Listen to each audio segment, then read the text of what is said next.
Hello friends, मैं आपका दोस्त डॉक्टर सुनील कुमार और आप देख रहे हैं doctor Kumar education clinic. I am specialize in metabolic problem and the lifestyle disease. तो आज हम बात करेंगे कि आपकी जो गट है या जो आपका डाइजेस्टिव सिस्टम है, स्मोकिंग से वो कैसे ख़राब होता है, कैसे डिटेरियोरेट होता है और आपका जो डाइजेस्टिव फंक्शन है वो कैसे इम्पेयर्ड हो जाता है और आप बीमार हो जाते हैं और फिर आपको कई बार देखा जाता है कि कैंसर तक हो जाता है। देखो, जितनी भी आज तक स्मोकिंग के ऊपर रिसर्च हुई हैं तो उससे ये बिल्कुल क्लियर कट इंडिकेटेड है क्लिनिकली कि स्मोकिंग से बहुत ज़्यादा नुकसान होता है। और जितने भी नशे हैं, यदि स्मोकिंग को हम रेटिंग करें तो वो नंबर 1, मतलब दुनिया में सबसे डेंजरस नशा स्मोकिंग ही है। और दुनिया में सबसे ज़्यादा कैंसर और सबसे ज़्यादा दिल के कारण जो मौतें होती हैं वो स्मोकिंग के कारण, ये दोनों बीमारी होती हैं। और इसके कारण ही सबसे ज़्यादा लोग प्री मैच्योरली यानी समय से पहले उनकी डेथ हो जाती है या फिर उनको कोई क्रॉनिक डिसीज़ हो जाती है लाइक कैंसर। तो ये सब चीज़ें हैं।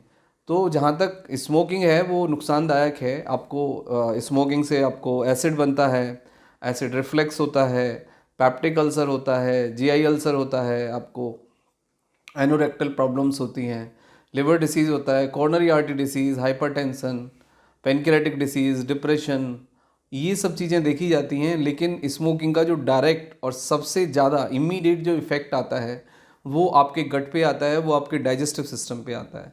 सबसे ज़्यादा किल करता है स्मोकिंग आपके गट को।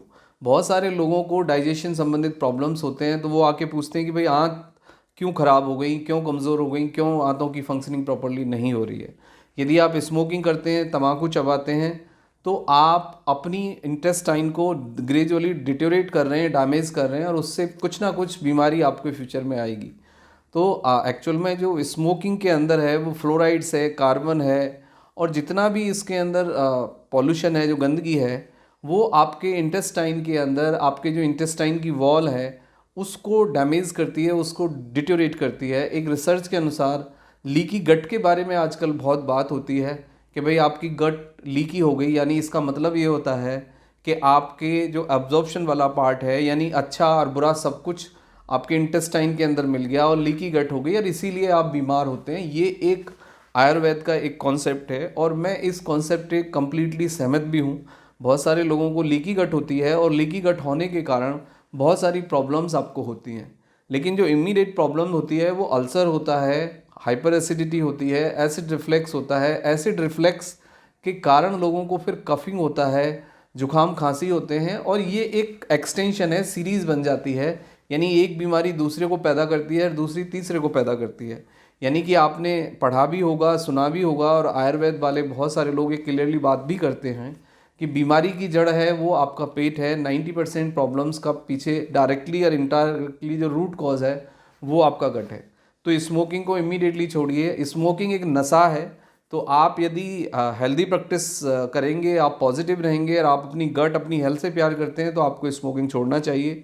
यदि आपको स्मोकिंग की लत बहुत ज़्यादा है, आपसे नहीं छूट रही है, तो आप काउंसलिंग लीजिए, डॉक्टर से बात करिए।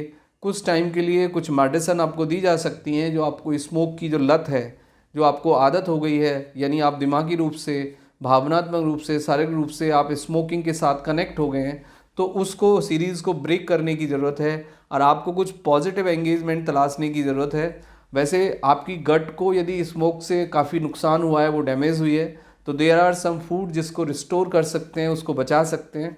आप शिमला मिर्च खाइए, आप साग खाइए, हरा साग जिसे हम कहते हैं, आप पपैया खाइए, आप सेब खाइए, आप चुकंदर खाइए, आप गाजर खाइए।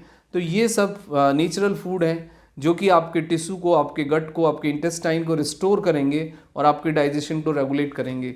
लेकिन आपको स्मोकिंग इमीडिएटली छोड़ना होगा क्योंकि नाउ डेज स्मोकिंग के कारण गट रिलेटेड बहुत प्रॉब्लम्स हो रहे हैं और वो बाद में लाइफ थ्रेटनिंग होते हैं।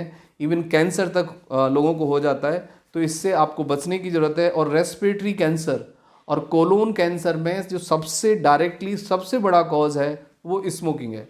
तो आप इसको समझिए, अपने को बचाइए, काउंसलिंग लीजिए, कंसल्टेशन लीजिए, इलाज लीजिए। यदि आपको कोई हमारी हेल्प की ज़रूरत है तो हमें व्हाट्सएप मैसेज करिए, अपॉइंटमेंट लीजिए, ऑनलाइन या पर्सनल कंसल्टेशन लीजिए। पर अपने को बचाइए और स्मोकिंग छोड़िए। Thank you very much and take care yourself.